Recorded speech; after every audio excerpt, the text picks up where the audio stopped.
नाजरीन, खारिश की बीमारी को कंट्रोल करने के लिए चंद मुअस्सर तरीके आज की वीडियो में शामिल हैं कि अगर खारिश का मसला हो तो हमें क्या करने की ज़रूरत है।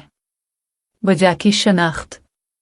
सबसे पहले ये जानना ज़रूरी है कि खारिश की वजह क्या है। ये एलर्जी, जल्दी बीमारी या किसी इन्फेक्शन की वजह से हो सकती है। दवाएं। एंटीहिस्टामिन।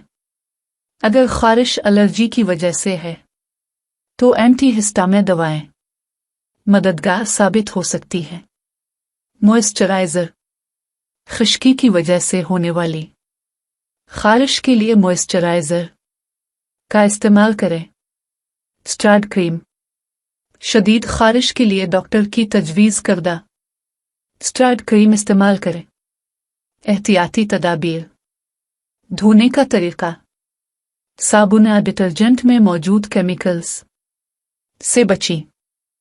हल्के गैर खुशबूदार साबुन का इस्तेमाल करें। फटकी हुई जिल्द। अगर जल्द फट गई हो तो इसका ख्याल रखें ताकि मज़ीद खारिश ना हो। 4 ग़िज़ाई तब्दीलियाँ।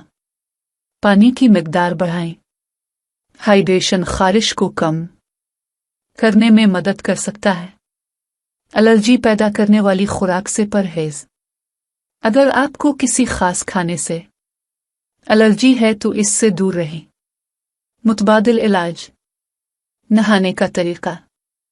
हल्के गर्म पानी में हल्दी या दालचीनी शामिल करें।